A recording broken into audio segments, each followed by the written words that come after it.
Government Business Notice Number 1, standing in the name of Mrs Finocchiaro to present the Integrity and Ethics Commissioner Bill 2025, Serial 46. Chief Minister.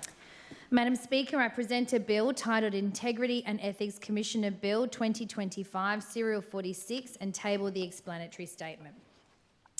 Madam Speaker, in Estimates Committee hearings this year, I indicated it was time to examine the integrity framework to determine what worked well, what did not, and how we can strengthen our integrity functions in the Territory so that Territorians can have confidence in these critical components of a healthy, well-functioning democracy now and into the future.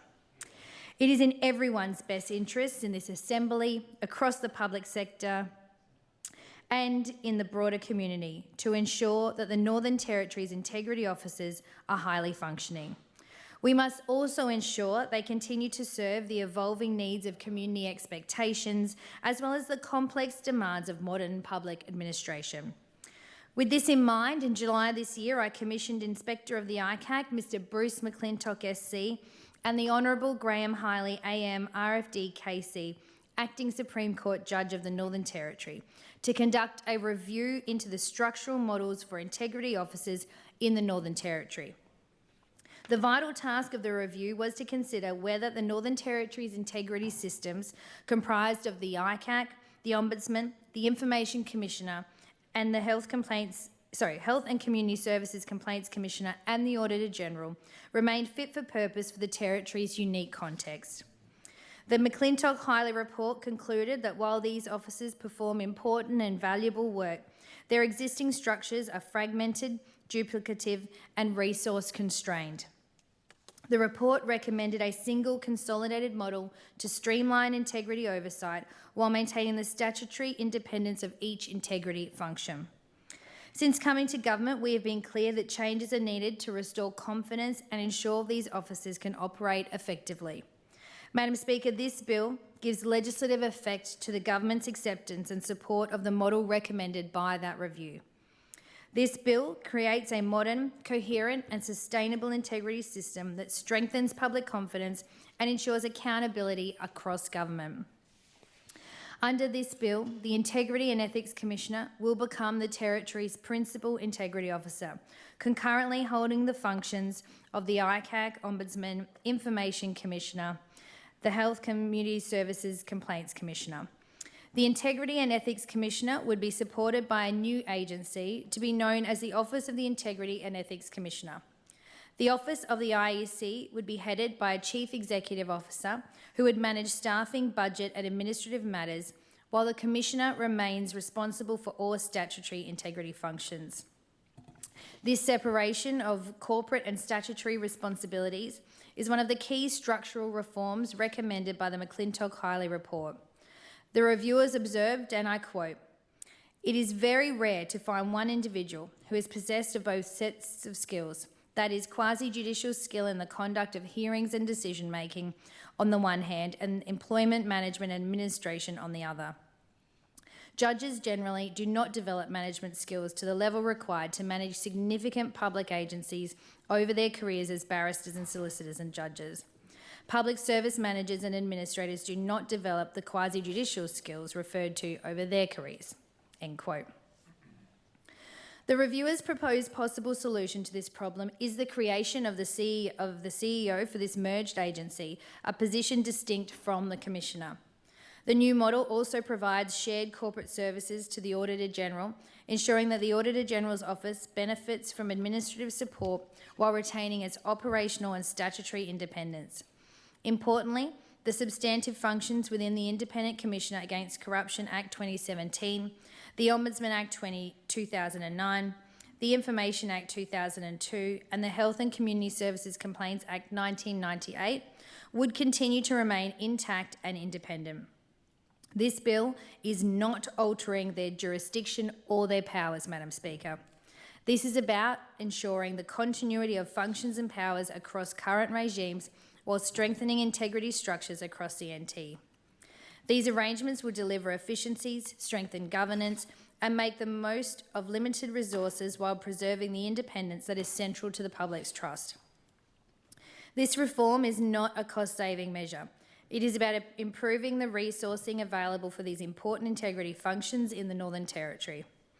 Madam Speaker, there are 5 key aspects addressed in this bill. The first, as mentioned earlier, is the establishment of the Integrity and Ethics Commissioner and the creation of the Office of the IEC, led by a CEO. The Auditor-General will benefit from shared corporate services provided by the Office of the IEC, but would still remain a standalone agency and a separate statutory office, independent in audit judgments and reports. The second aspect is the establishment of the Integrity Oversight Inspector. Although the role of the ICAC Inspector was excluded from the scope of the McClintock-Highley Review, Government recognises the importance of having an independent oversight mechanism of the new Commissioner. The Inspector would have oversight over both the Commissioner and the Auditor-General. In relation to the Commissioner, the Inspector would evaluate performance annually and investigate complaints about the conduct of the Commissioner, the Office of the IEC or any of its personnel. In relation to the Auditor-General, the Inspector may evaluate matters such as timeliness of reports, use of resources or compliance with statutory obligations, but not the Auditor-General's audit judgments or opinions. This preserves the independence enshrined in the Audit Act 1995. To respect existing appointment conditions of the current Auditor-General, this evaluation oversight will commence with the next appointment, including reappointment of the same person. To avoid perceived conflicts of interest under the new shared services structure, the bill also transfers the function of handling complaints about the conduct of the Auditor-General from the Commissioner in their capacity as ICAC to the Inspector. The third key aspect of the bill is the built-in mechanism to manage conflicts of interest. Given that the Commissioner will concurrently hold the offices of ICAC, Ombudsman, Information Commissioner and Health and Community Services Complaints Commissioner, conflicts of duties are inevitable. Under this bill, if the Commissioner identifies a conflict of interest, they must not exercise the relevant power. They must notify the Inspector, and then it is for the Inspector to determine how the conflict is managed. This may either be through internal measures or by recommending that an acting integrity officer be appointed to handle the matter. This ensures transparency and fairness in all circumstances. The fourth key aspect of the bill is the inclusion of transitional provisions to ensure continuity of service and a smooth handover.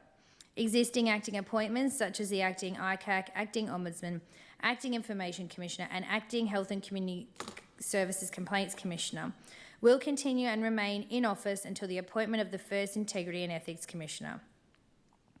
Pending matters would transition to the new structure, and any investigations or complaints underway will be saved under the new legislative framework. I acknowledge the hard-working staff across our existing integrity offices and assure you they will continue their important work during this transition. Their dedication to public service is appreciated, and this bill provides them with a stronger, more sustainable structure for the future. The fifth key aspect of the bill is consequential amendments to the statute book, including across the Independent Commissioner Against Corruption Act, Ombudsman Act, Information Act, Audit Act and Health and Community Services Complaints Act to ensure legislative consistency. These amendments align terminology, transfer oversight functions to the new Inspector and remove obsolete provisions that would be covered by the new Act. This bill is about facilitating the administrative consolidation of existing statutory functions, of existing statutory integrity agencies. We are leaving the substantive provisions of each office's existing legislation largely intact. Madam Speaker, I stress that this reform is not about saving money, it is about strengthening integrity.